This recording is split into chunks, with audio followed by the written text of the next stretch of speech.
Parallelism, এটা আজকের তিনটা টপিকের মধ্যে এই টপিকটা সবচেয়ে বেশি ইম্পর্টেন্ট ব্যাংকের জন্য। প্যারালালিজম হলো প্যারালাল স্ট্রাকচার আমরা বলি অনেক সময়। প্যারালালিজম সমান্তরাল, আমরা তো প্যারালাল বলি না, কোনো বিষয় প্যারালাল, রেল লাইনের মতো প্যারালাল। এখন কখন আপনি এই সমান্তরাল বিষয়গুলো বলতে বোঝাচ্ছে যে আপনি একই বাক্যে একই ধরনের ওয়ার্ড ব্যবহার করবেন, একই ধরনের ক্লজ ব্যবহার করবেন, অথবা একই ধরনের টেন্স ব্যবহার করবেন। এই যে কেন আমি কখন একই ধরনের ব্যবহার করব, কখন এই আমার সমান্তরাল ওয়েতে বাক্যটাকে সামনে নিয়ে যেতে হয়, সেটাই মূলত প্যারালালিজমের মূল আইডিয়া। একটা সেন্টেন্সের অনেকগুলো অংশ থাকে একই রকম। এখন আমি যদি বলি মিস্টার রহিম কি ইজ, এখন হি ইজ এ টিচার, তারপরে আমি বললাম হি ইজ কি প্রফেশন, সে ফুটবলার। এখন মাঝখানে যদি ঢুকিয়ে দেই যে হি ইজ এ টিচার, তারপর আমি বললাম কি বললাম হ্যান্ডসাম, এটা হবে না। হ্যান্ডসাম হলো অ্যাডজেক্টিভ, আমাকে একটা কিছু একটা আনতে হবে, নাউন আনতে হবে। ওই যে এ টিচার কমা দিয়ে, মানে কমার আগেও পরে কয়েকটা জিনিস ছোট ছোট ওয়ার্ড এখানে আসবে যে আমরা কখন কখন প্যারালিজমে যাই। প্রথমত একটা জিনিস দেখেন, ওয়ার্ড সিরিজ। আপনি নর্মালি কমা দিয়ে দিয়ে দিয়ে অনেক সময় আপনি কি করবেন, একাধিক যেই ওয়ার্ড যুক্ত করবেন একই স্ট্রাকচারে যুক্ত করবেন কমা দিয়ে। আমি যদি চারজনের নাম বলি তাহলে ইউজুয়ালি চেষ্টা করবো কমা কমা দিয়ে এভাবে যাওয়া। আবার দেখেন আমি রহিম করিম অ্যান্ড হি, হিটা না বলাটা বেটার ইংরেজি গ্রামারে। রহিম করিম অ্যান্ড যদি আরেকজন থাকে তার নামটা উল্লেখ করা উচিত, কারণ আমি এখানে প্রপার নাউন ব্যবহার করছি। আবার যদি আমি প্রোনাউন ব্যবহার করি সেভাবে ব্যবহার করবো। সো ওয়ার্ডের সিরিজ হয়, অথবা ফ্রেজেরও সিরিজ হতে পারে। কিরকম, he wants to study hard to get A job and to support his family. দেখেন টু স্টাডি হার্ড, সে অনেক পড়াশোনা করবে। একটু আগে বলেছিলাম যে হার্ড, এই হার্ডটা কিন্তু অ্যাডভার্ব। সো সে কঠোর পরিশ্রম করবে, একটা জব পাবে, পেতে চায়, এবং তার ফ্যামিলিকে সাপোর্ট করতে চায়। তিনটেই ইনফিনিটিভ ব্যবহার হয়েছে। সো ফ্রেজেরও সিরিজ হতে পারে, ক্লোজের ইয়ে হতে পারে, আপনার প্যারালাল বা সিরিজ হতে পারে। কিভাবে, she said that she was tired, that she needed rest and that she would leave early. সে বলেছিল যে তার সে কি দুর্বল, দুর্বল লাগছে এবং তার রেস্ট দরকার, এবং কি সে তাড়াতাড়ি চলে যাবে। সো এখানে দেখেন সাবজেক্ট প্লাস ভার্ব, এটাও সে একই প্যারালাল স্ট্রাকচার সে ফলো করছে। সো এটা খুব একটা কাজে লাগবে না আমাদের, এইটা কাজে লাগতে পারে। আচ্ছা, এইটা ইম্পর্টেন্ট, একটু হাইলাইট করে রাখতে পারেন আপনাদের বইতে। কোরিলেটিভ কনজাংশন, বিশেষ করে অর নর, আমরা কম্পাউন্ড সেন্টেন্সে পড়েছিলাম এন্ড বাট অর নট, তাই না? আচ্ছা, এগুলো একটু খেয়াল করবেন। অর, নেইদার নর বা not only, but also, both, and, so that, that. আচ্ছা, দ্যাট সাধারণত আগেও পরে একই টেন্স গ্রহণ করে। এই যে আগেও পরে, এটা হতে পারে অ্যাডজেক্টিভ দুইটাকে যুক্ত করতে পারে, হতে পারে দুইটা নাউনকে যুক্ত করবে, হতে পারে দুইটা জিরান্ড, এবং হতে পারে যে কোনো কিছু। বাট সে কি করবে, সমান্তরাল ওয়েতে আগাবে। এই স্ট্রাকচার গুলো একটু খেয়াল করবেন প্রশ্নের মধ্যে আছে কিনা। He is both intelligent and hard working. So এটাও অ্যাডজেক্টিভ, এটাও কিন্তু অ্যাডজেক্টিভ। সো আমি যদি বলতাম he is both both a teacher and a footballer, ধরলেন আমি একটা বাক্য বললাম। সো তখন এখানেও আমার নাউন বলতে হবে, এখানেও নাউন বলতে হবে। সো এই বোথ অ্যান্ড বা কোরিলেটিভ কনজাংশন গুলো সিমিলার ওয়ার্ড বা একই রকমের স্ট্রাকচার ফলো করে। She wants either to travel abroad or to start A business. So এখানে আইদার এবং অর, এবং দেখেন এটাও ইনফিনিটিভ, এটাও ইনফিনিটিভ, এবং ইনফিনিটিভ এখানে একটা অ্যাব্রোড নাউন, এবং দেখেন এই বিজনেস এটা একটা নাউন, এবং অ্যাব্রোডের আগে আমরা টু বা প্রিপোজিশন কোনো কিছু ব্যবহার করতে পারি না। আচ্ছা, এইটা 3 স্টার দিবেন, এই জন্য দিবেন, এটা এখানে যতটুকু কাজে লাগবে আপনি যখন ডিগ্রি পড়তে যাবেন সেখানে আপনার খুব বেশি কাজে লাগবে। এবং ডিগ্রির একদম বেসিক কথা, তুলনা সবসময় সমজাতীয় বিষয়ের সাথে হয়। আমি যদি বলি you are smarter than me নাকি আই, এখন দেখেন ইউ আর স্মার্টার দেন, ইউটা সাবজেক্ট, সো তুলনা হচ্ছে সাবজেক্টের সাথে। সো আমি মি বলতে পারবো না, আমাকে আই বলতে হবে। মানে প্রথম অংশ যাকে আপনি ইঙ্গিত করবেন ঠিক তার মতো করেই কাউকে ওখানে আনতে হবে। এইটা অনেক বেশি কাজে লাগবে ডিগ্রির পুরা মানে বিষয়টাই খুব সহজে আপনি বুঝতে পারবেন যে তুলনা সবসময় সমজাতীয় বিষয়ের সাথে হয়। She is as intelligent as she is hard working. এখন তুলনা করছে এই অ্যাজ এবং অ্যাজ এর সাথে, অ্যাজ অ্যাজ দিয়ে তার এই ব্রিলিয়ান্ট হওয়ার এবং হলো তার হার্ড ওয়ার্কিং দুইটা একসাথে। এখন এখানে এভাবেও লেখা যেত অবশ্য, he is as intelligent and hard working. আপনি লিখতে পারতেন, কেন লিখতে পারতেন, দুইটা একই তো, এটা আপনি রিডিউস করতে পারতেন। এই she is as intelligent and as hard working. এখন এটা ওই ক্লজ করার জন্য বা বোঝানোর জন্য দুইটাই উল্লেখ করে দিয়েছে। The more you read the more you learn, parallel structure. আমরা যখন কম্পিটিটিভ ডিগ্রিতে পড়বো, যে কম্পিটিটিভ ডিগ্রিতে আমরা পরে দেন আনি, কিন্তু দুইটা জায়গায় কম্পিটিটিভ ডিগ্রির আগেও দা বসানো যায়। একটা হলো অফ দ্য টু, বাকি যদি অফ দ্য টু উল্লেখ থাকে, she is the prettier of the two girls. হ্যাঁ, এরকম আমরা এক্সাম্পল পাবো যে সে দুইটা মেয়ের মধ্যে সে প্রিটিয়ার। সো ওখানে কিন্তু দা ব্যবহার করতে হবে। এক্সেপশন থেকে আমাদের প্রশ্ন আসবে, কম্পারেটিভ ডিগ্রির পরে দেন হয়, কিন্তু কম্পারেটিভ ডিগ্রির আগেও দা বসতে পারে দুইটা ক্ষেত্রে, একটা হলো প্যারালাল স্ট্রাকচার হলে, আর হলো অফ দা টু থাকলে, আমরা ডিগ্রির চ্যাপ্টারে গেলে সেখানে পাবো। তারপর দেখেন আমি যেটা একটু আগে বলেছিলাম, he is taller than I am, সেখানে আই কেন হলো, কারণ হলো হি ইজ টলার দেন, এখানে এই তার সাথে আমার সাথে তুলনা, এই জন্য আমি এখানেও সাবজেক্ট এবং যার সাথে তুলনা হবে সেও সাবজেক্টিভ ফর্মই আমাকে আনতে হবে। She likes coffee more than tea, এখন আমি যদি বলি ধরেন she likes coffee more than swimming, এটা কিন্তু হয় না, পারফেক্ট আনসার হয় নাই, কারণ কফি একটা খাবার, সো এটা তুলনা সাধারণত একটা খাবারের সাথে হওয়া দরকার ছিল, যে কফির সাথে সে চা পছন্দ করে। সো অনেক সময় গ্রামার স্ট্রাকচার ঠিক থাকলেও একদম পারফেক্ট অর্থ করার জন্য সেক্ষেত্রে এই বিষয়গুলো খেয়াল করতে হয়। তখন যদি চারটা অপশন থাকে আপনাকে কিন্তু এটাকে বেস্ট আনসার ধরতে হবে, ওইটাকে ধরতে পারবেন না, গ্রামার অনুযায়ী ঠিক বাট অর্থ অনুযায়ী ভুল। সো মোটামুটি একটু আমরা বেসিক আইডিয়া পেলাম, আমরা একটু প্র্যাকটিস গুলো করবো, এখানে অনেকগুলো প্র্যাকটিস আছে আমি দেখলাম। সো আমরা চেষ্টা করি অনেকগুলো করি, বাকিগুলো আপনার বাসায় করবেন। 10টা বাজে, আমি 15 মিনিট যে কটা করা যায়। আচ্ছা, হুইচ সেন্টেন্স ইজ কারেক্ট, ওই যে বলেছিলাম যে ইনকারেক্ট সেন্টেন্স বা পিন পয়েন্ট এরর, এইসব ক্ষেত্রে এই জায়গাগুলোকে খুব প্রশ্ন হয়। এবার দেখি, previous studies have shown that motivation plays a crucial role in learning, এখানে দ্যাট আছে একটা জিনিস, সাবজেক্ট এটা প্রেজেন্ট, বহু বচন তাই হ্যাভ আসছে, ওকে হতেই পারে। মোটিভেশন মানে সোজা কথা দ্যাট এর আগে পরে মোটামুটি সেম টেন্স আছে, একটা হলো প্রেজেন্ট পারফেক্ট টেন্স, একটা প্রেজেন্ট টেন্স, ওকে।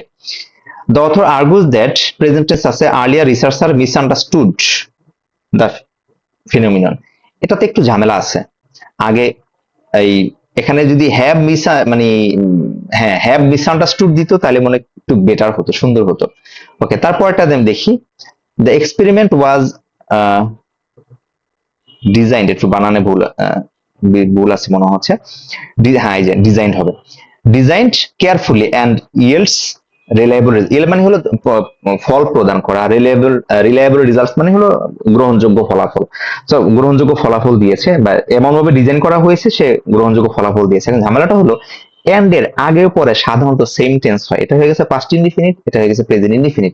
একটা জিনিস আমি অনেক আগে ক্লাসে বলেছিলাম, জানি আপনারা উপস্থিত ছিলেন কিনা সবাই, যে টেন্সের সাথে কিছু কানেকশন আছে, পাস্ট ইনডিফিনিটের সাথে ইউজুয়ালি প্রেজেন্ট পারফেক্ট টেন্সের কানেকশন আছে, বাট আপনি দেখবেন সিন্স বা অ্যাজ ইফ এই জাতীয় দুই একটা কনজাংশন ছাড়া আপনি ইউজুয়ালি আপনি বাকি সময়ে পাস্ট ইনডিফিনিটের সাথে পাস্ট পারফেক্ট অথবা প্রেজেন্ট পারফেক্টের সম্পর্কটা বেশি খেয়াল করবেন। সো এন্ড যেহেতু আছে, আমরা জানি এই যে আমরা যখন এই যেখানে আমরা কোরিলেটিভ কনজাংশন গুলো পড়েছি, এন্ড সাধারণত সমযোজিত বিষয়কে যুক্ত করে, তাহলে এটা পাস্ট হওয়ার দরকার ছিল, তাহলে এটা ভুল। আর এটাও আমার চোখে ভুল, এটা যদি অপশন এটা আনসার করা আছে, বাট এটা বেস্ট হতো, এটা প্রেজেন্ট ইনডিফিনিট, এটা প্রেজেন্ট ইনডিফিনিট দিলেই ভালো হতো। ও আচ্ছা, আমি কি কোথাও একটা ভুল করছি, মিসআন্ডারস্টুড এটাই তো প্রেজেন্ট ফর্ম, তাই না? আন্ডারস্ট্যান্ড, পাস্ট, আন্ডারস্ট্যান্ড হলো প্রেজেন্ট ফর্ম, আন্ডারস্টুড ভাই understood past form. Past form না? আচ্ছা আচ্ছা ঠিক আছে। আমি তো এটা এখানে সবচেয়ে সুন্দর হতো যদি এখানে প্রেজেন্ট ইয়া করা হতো, কি যেন বলে প্রেজেন্ট পারফেক্ট করা হতো, অথবা এটা প্রেজেন্ট করা হতো। এটাও আমাদের চোখে ভুল, এটাও ভুল গ্রামারলি। আর 4 নম্বরটা দেখি, the finding suggested that further research was necessary, এখানে দেখেন সাজেস্টেড পাস্ট টেন্স, এটাও পাস্ট টেন্স। সো এই দ্যাট এন্ড এই জায়গাগুলো আপনি টেন্সের স্ট্রাকচারগুলো একটু ফলো করবেন প্যারালাল স্ট্রাকচার হিসাবে। দ্য ম্যানেজার ইজ নোন, আচ্ছা নোন এর পরে ফর হয়, এটা প্রিপোজিশন আমরা জানি। সো এই দুটো আমরা আগেই বাদ দিয়ে দিব, যদি আমরা প্যারালাল স্ট্রাকচার পড়তেছি, বাট আমরা কিন্তু প্রিপোজিশন জানলে এই দুটো বাদ দিয়ে দিতে পারছি। নোন ফর, আচ্ছা কেন সে বেশি জনপ্রিয়, বোথ এবং এন্ড আসছে, এবার একটু খেয়াল করেন, বোথ এন্ড ঠিক আছে, এখানেও বোথ এন্ড ঠিক আছে, বোথ লিডারশিপ আর এখানে বলছে হিজ ভিশন, না হবে না, কেন হবে না, বোথ এই যে লিডারশিপ এটা নাউন, এরপরে যদি হিজ না দিয়ে শুধু ভীষণ দিতাম এটা হতে পারতো। সো এখানে both his leadership and his ভীষণ ছিল, আমি সেকেন্ড প্রোনাউনটা উজ্জ্ব করছি, মানে উজ্জ্ব রাখছি এই জন্য, কারণ প্রথমটা দিয়েই সেকেন্ডটাকে ইঙ্গিত করা হচ্ছে। সো এন্ড দ্বারা আমরা দুইটা নাউনকে যুক্ত করছি, তার আগে হিজ কিন্তু পসেসিভ অ্যাডজেক্টিভ, সো এটা আমরা একটা এনেছি। সো আনসার হলো B. The little boy does whatever his mother, আচ্ছা স্বাভাবিকভাবে আগের অংশ প্রেজেন্ট টেন্স, পরের অংশ তার মা যা করে ছেলেটাও তাই করে, এটা ডাজ, এটাও ডাজ হবে, কারণ mother third person singular number, এই জন্য আমরা ডাজ ব্যবহার করলাম, প্যারালাল টেন্স হলো আর কি আসলে। আচ্ছা এরপর আমরা দেখি, আচ্ছা, এই অংশটা বইতে আন্ডারলাইন করা নাই, এই অংশটা মূলত আন্ডারলাইন একটু করে নিয়েন। এই লাইনটার নিচে আন্ডারলাইন হবে, এটা নিচে আন্ডারলাইন হবে।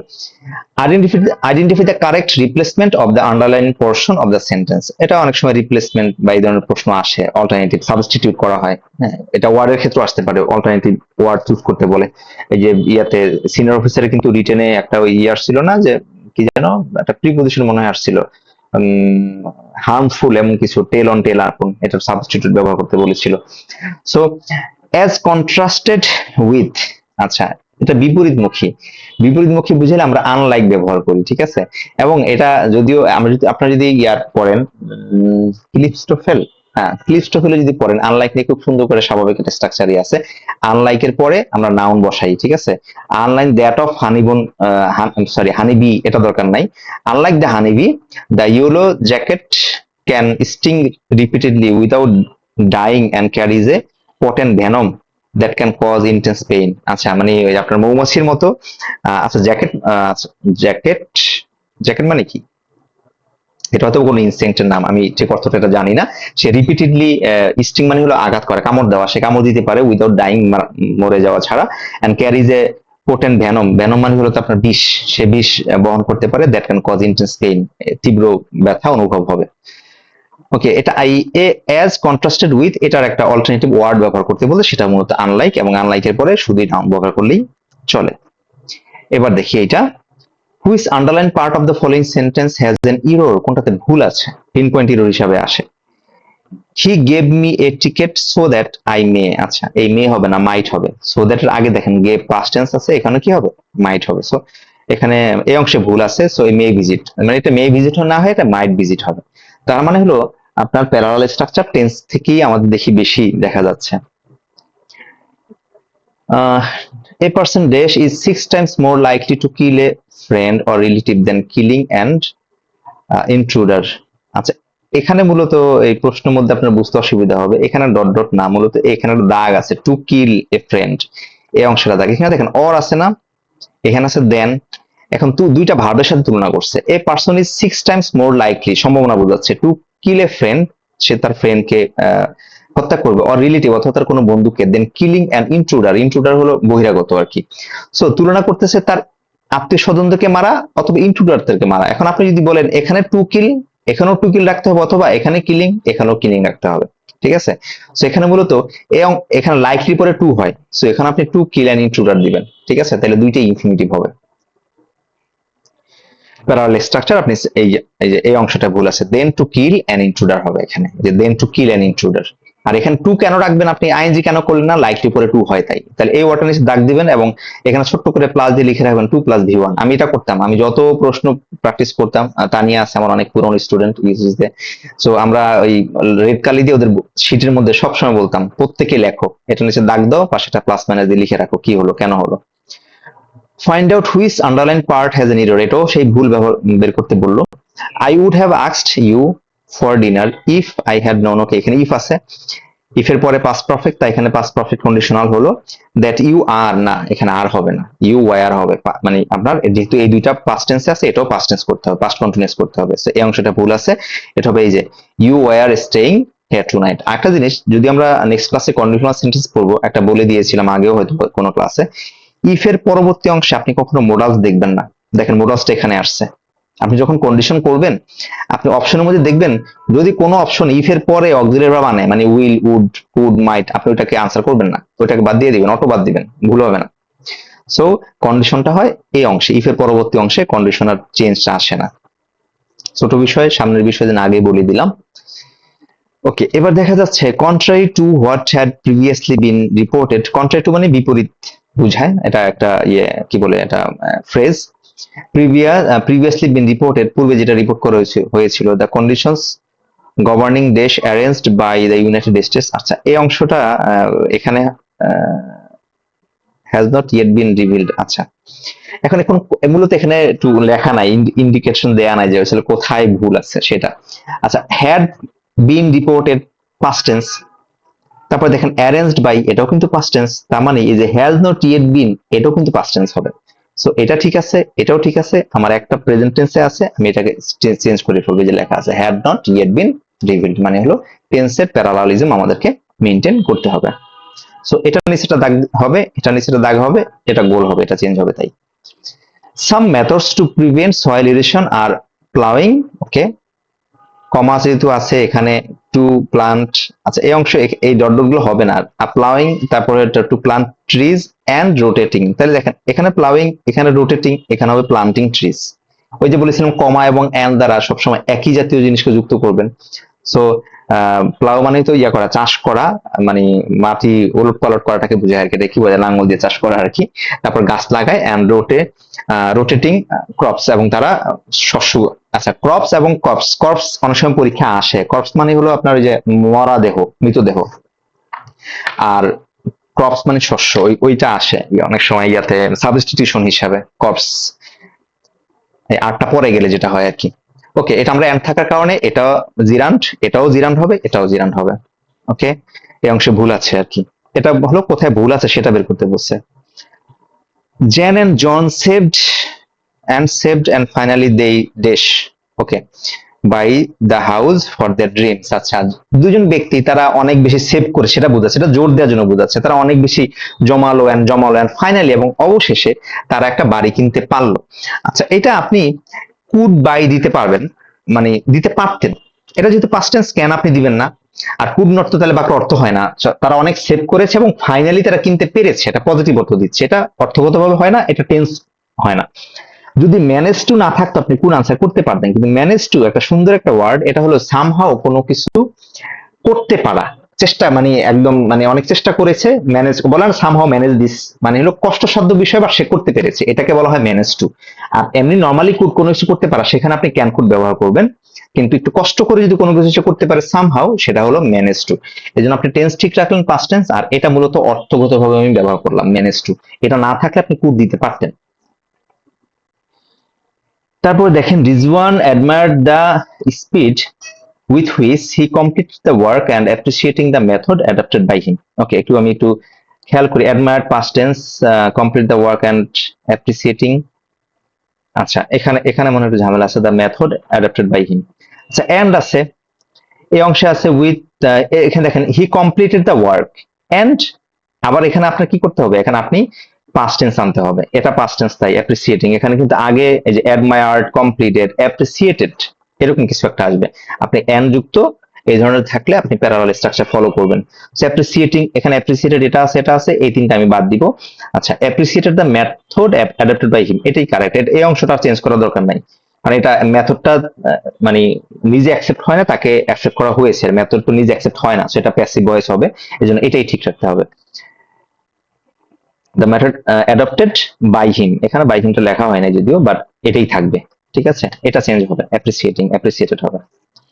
তারপর দেখেন ক্যানেলস আর আর্টিফিশিয়ালি ওয়াটারওয়েজ, কেন তো খাল আর কি, often constructed either to transport heavy loads or to, আচ্ছা এটা তো এমনিতেই আমার মনে হয় এতক্ষণে আপনাদের চোখে পড়ে গেছে, টু ডেলিভারিং হবে না, টু ডেলিভার হবে, ঠিক আছে, এমনিতেই আমরা বুঝি যে টু প্লাস ভি1 হয়, আর তাছাড়া দেখেন টু ট্রান্সপোর্ট, এখানে to deliver, so parallel structure হিসেবে দুইটা ইনফিনিটিভ হবে, আপনি আইদার নিচে দাগ দিবেন অর, এবং হলো অর নিচে দাগ দিবেন, এই টু ট্রান্সপোর্ট আর হলো টু ডেলিভার, ব্যাস আইএনজিটা হবে না, গেল। Writing a beautiful sonnet is as much as achievement as, okay, as দ্বারা বলেছিলাম তুলনা সবসময় সমঝোতার বিষয়ের সাথে হয়, এখন বলছে একটা সুন্দর কবিতা লেখা আর একটা 400 পেজের উপন্যাস লেখা একই রকমের অ্যাচিভমেন্ট, সো এখানেও যদি রাইটিং হয় এখানেও সামহাও ফিনিশিং আসবে, কারণ সনেট লেখা, নোবেল লেখা, লেখার সাথে লেখার তুলনা বোঝাচ্ছে, সো এই অর্থগতভাবে এবং হলো আমরা জানি তুলনা সর্বদা সমজাতীয় বিষয়ের সাথে হবে, সো এখানে সনেটের সাথে নোবেলের সাথে তুলনা না, এখানে রাইটিং সনেটের সাথে, আর ফিনিশিং নোবেলের সাথে তুলনা, এই জন্য এখানে ফিনিশিং আসবে প্যারালাল স্ট্রাকচার অনুযায়ী।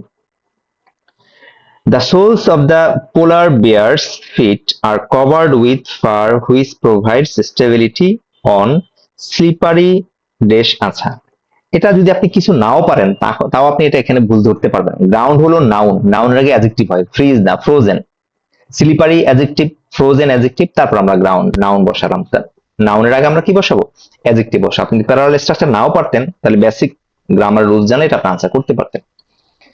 ওকে, তারপর আমরা দেখি the training manager must estimate, okay, এটা আমরা পাইলাম present tense, the expenses for the programme including cost for its dev. আচ্ছা, এটা আমি যদি গ্রামার আমি কিছু ইয়েও নাও পারি, ঠিক আছে, আমি এখানে ভুল ধরবো। ইটস, আচ্ছা, এটা ইট ইজ এবং হলো ইটস, ইটস হলো পসেসিভ বোঝায়, এরপরে নাউন লাগবে, ইটস ডেভেলপমেন্ট হবে, ঠিক আছে। এবং দেখেন ডেলিভারি এটা নাউন এবং ইভ্যালুয়েশন এটাও নাউন। আপনি যদি প্যারালাল স্ট্রাকচার নাও পারতেন, আপনি এইটুকু দেখে আপনার আনসার পারা, বেসিক থেকে আপনার আনসার পারা উচিত ছিল ইটস। আর যদি এখানে কমা থাকতো সেটা ইট ইজও হতে পারে, ইট হ্যাজও হতে পারে, ডিপেন্ড করবে পরবর্তী ভার্বের উপরে বা পরবর্তী কমপ্লিমেন্টের উপরে। ইটস ডেভেলপমেন্ট হবে, এখানে লিখে রাখতে পারেন পসেসিভ অ্যাডজেক্টিভ এবং এরপরে কি লাগবে, নাউন লাগবে। আচ্ছা, আপনি খেয়াল করবেন আমি অনেকগুলো বাক্যের অর্থ করি না, যখন প্রয়োজন হয় তখন করি, না করার দরকার হলে আমার এখানে অর্থ করে পরীক্ষা হলেও সময় নষ্ট করার দরকার নাই। If you are looking for a job or plan to re-enter the working world, you might find, আচ্ছা, ওকে, you are present, এখানে might, আচ্ছা, আমি তো এদিকে যাওয়ার আগে আমি মনে হয় এখানেই উত্তরটা পেয়ে যাই। You are looking for a job or planning to enter, অথবা আচ্ছা, re-entering, plan to, আচ্ছা, আপনি হয় প্ল্যানিং টু রিইন্টার অথবা রিইন্টারিং দিলে সবচেয়ে বেস্ট হবে। কেন দেখেন, পরের আগে if you are looking for the job, মানে পরে নাউনটা আনছে, পরে এখানে এর আগে ভাবটাকে আপনি এখানে এটা জিরান ধরবেন, হ্যাঁ, you are looking for a job or reentering the working world, এটা হলো এই same structure, the working world for a job. আর এখানে দুইটা ভাব না, এখানে যদি একটা ভাব আছে, আমরা প্ল্যানটাকে তুলে দিয়ে রিইন্টারিং দিলে বেস্ট আনসার হবে। অথবা আপনি প্ল্যানিং টু রিইন্টার সেটা দেন, আপনার রিটেনে ভুল হবে না, ঠিক আছে। বাট এখানে তো এখানে মানে প্ল্যান নিয়ে কোনো কিছু লেখেই নাই, সো আমরা এখানে এটাকে ধরবো, এটা আনলে বাক্যটা সুন্দর হয়। তো এখানে রিইন্টারিং হবে, বা এই প্ল্যান নিয়ে অপশনই দেয় না সে। সো এই যে অর এর কারণে আমরা প্যারালাল স্ট্রাকচার ব্যবহার করলাম। তারপর দেখেন, the sounds of speaking language do not always matches up with the symbols of written language. আচ্ছা, এই যে এখানে এটা যদি আপনি প্যারালাল স্ট্রাকচার নাও জানেন, তাও আপনি এটা আনসার করতে পারা উচিত। এটা হলো স্পিকিং ল্যাঙ্গুয়েজ হবে না, হবে স্পোকেন ল্যাঙ্গুয়েজ। আচ্ছা, এটা হলো পার্টিসিপল। এবার একটু বলি, রোলিং স্টোন, আমরা রোলিং স্টোন বলি, আমরা যে rolling stone doesn't gather moss, হ্যাঁ, যে চলমান পাত্র কখনো শ্যাওলা জমে না, ওকে, সেখানে আমরা রোলিং স্টোন বললাম, কিন্তু এখানে আমরা স্পিকিং বলতে পারছি না। কেন বলতে পারছি না? ল্যাঙ্গুয়েজ কিন্তু নিজে নিজে বলা হয় না, তাকে অন্য কেউ বলে। আপনি প্রেজেন্ট পার্টিসিপল এবং পাস্ট পার্টিসিপলের একটা ব্যবহার আছে, পারফেক্ট পার্টিসিপল আর কি, পাস্ট যেটা হয় ভার্বের 3 নম্বর ফর্ম। তো প্রেজেন্ট পার্টিসিপল আপনি তখনই ব্যবহার করবেন যখন এর দ্বারা এই কাজটা সম্ভব হয়, আর নাহলে কিন্তু আপনি ব্যবহার করতে পারবেন না। রোলিং স্টোনটা নিজেই গড়াচ্ছে, কিন্তু ল্যাঙ্গুয়েজটা নিজে বলতে পারছে না, তাই আপনাকে আপনি স্পিকিং না বলে কি বলবেন, স্পোকেন। দেন আমরা যদি বলি ব্রেকিং নিউজ, কারণ হলো নিউজটাই একটা ইনভিজিবল ইফেক্ট আমাদের উপর ফেলে এবং আমরা এটা দেখে একটু হতভম্ব হয়ে যাই। সো এই যে এটার কর্তা কে সেটা আমরা জানি না, বাট নিউজটাই আমাদের উপর ইম্প্যাক্ট ফেলে, এজন্য আমরা ব্রেকিং নিউজ বলি। কিন্তু আমরা বলি ব্রোকেন হার্ট, আমরা জীবনে কাউকে শুনছি ব্রেকিং হার্ট? ব্রোকেন হার্ট বলি, কারণ হার্ট অন্যের দ্বারা ভাঙা হয়, আমরা নিজে ভাঙি না। সো এটা একটু খেয়াল রাখবেন। এখানে spoken language, the sounds of spoken language do not always match up with the symbols of written language। আর একটু সহজ বিষয় দেখেন, এখানেও কিন্তু আছে রিটেন ল্যাঙ্গুয়েজ আর স্পোকেন ল্যাঙ্গুয়েজ, দুইটার সাথে তুলনা করা হচ্ছে। সো তুলনা সবসময় সমযোজী বিষয়ের সাথে হয়। তারপর দেখি, walking reduces depression and anxiety, lessens stress. আচ্ছা, এই অংশে ভুল আছে, খেয়াল করেন। কমার পরেই ভার্ব আছে, তারপর নাউন আছে, এখানেও রিডিউস, এই ভার্ব আছে, নাউন আছে, তাহলে এখানেও রেইজেস সেলফ স্টিম হবে, কারণ এই সেম টেন্সের হবে। এখানে ইজ রেজ প্যাসিভ ভয়েস করছে, আপনি চাইলেও প্যাসিভ ভয়েস করতে পারবেন না, কারণ এটা অ্যাক্টিভ আছে, এটাও অ্যাক্টিভ ফর্মে আপনি ট্রান্সফার করে নিতে হবে। সো এখানে হবে রেইজেস সেলফ স্টিম। রাইজ হলো নিজে জাগা, রেইজ হলো অন্যকে জাগানো, পজিটিভ ভার্ব। পজিটিভ ভার্ব আমাদের জন্য, ব্যাংকের জন্য খুবই ইম্পর্টেন্ট একটা চ্যাপ্টার, খুব ছোট্ট একটা বিষয়, 1 পেজের মতো আলোচনা, বাট এই পজিটিভ ভার্ব আমাদের খুব কাজে দেয়। পজিটিভ ভার্ব হলো যেটা অন্যকে দিয়ে কোনো কাজ করানো, আমরা প্রযোজক ক্রিয়া বলি, মা শিশুকে চাঁদ দেখাচ্ছেন, ওইগুলো। তো কিছু কিছু ভার্বের সরাসরি আপনি পজিটিভ ভার্ব পাবেন, যেমন রাইজ, রেজ, লাই, লে, ফিড, ইট, হ্যাঁ, তারপর লার্ন, টিচ, এরকম পাবেন। কিন্তু যেগুলো নেই সেগুলো আমরা ওই চ্যাপ্টারে গিয়ে আলোচনা করে শিখবো, যে কিভাবে যে কোনো ওয়ার্ডকে পজিটিভ ভার্বে কনভার্ট করা যায়, সেখানে গ্রামার কিছু স্ট্রাকচার ফলো করা হয়। এরপর দেখি, প্ল্যানিং, রিহার্সিং, রিডিং অ্যালাউড অ্যান্ড, আচ্ছা তার মানে এই অ্যান্ড এর আগে আইএনজি আছে, এটা আইএনজি আছে, এটা আইএনজি আছে, এটাও আইএনজি হবে। হ্যাঁ, interrupting parts from famous dreams, এখানে অবশ্যই ভার্বের সাথে আইএনজি হবে। ঠিক আছে, সো এটা ওই অ্যান্ড এর কারণে আগে পড়া সবগুলো, এটা মূলত কোনটা ভুল সেটা বোঝাচ্ছে। ওকে, আপনাদের মোটামুটি এই প্যারালিজম শেষ হলো। অবশ্যই প্যারালিজম আপনাদের বাসায় যে কোনো বই আছে, এক জাস্ট কানে হেডফোন দিয়ে জাস্ট রিডিং করে করে যাবেন, দেখবেন কোথায় কেন কি হলো কি হলো না, একটু মার্ক করে করে রাখবেন। নেক্সট ক্লাসে আমরা কন্ডিশনাল সেন্টেন্স এবং ইনভার্সন পড়বো। নেক্সট ক্লাসটাও কিন্তু খুব ইম্পর্টেন্ট, আমরা ইনভার্সন এবং আজকের ক্লাস থেকে একটা প্রশ্ন পেতে পারেন প্রিলিতে, কালকের ক্লাস নেক্সট ক্লাস থেকে কিন্তু একটা প্রশ্ন পাবেন, গ্রামারের সম্ভাবনা খুব বেশি। সো আর এর আগে যে ন্যারেশন এবং ভয়েস চেঞ্জ গেল সেগুলো একটু ভালো করে করবেন, আমি সাজেস্ট করবো যদি বুঝতে অসুবিধা হয় ইন্টারমিডিয়েট যে চৌধুরী সায়েন্স আছে ওখান থেকে একটু করবেন, কারণ হলো আপনাদের রিটেনে এসওতে এবং এডিতে কিন্তু রিটেনে ভয়েস চেঞ্জ ন্যারেশন আসার সম্ভাবনা খুব বেশি, একটা দিয়ে দিবে 4 মার্কস, হয়তো একটু এক্সেপশনাল থাকতে পারে, একটু প্র্যাকটিস করেন, লিখার অভ্যাস করেন আর কি।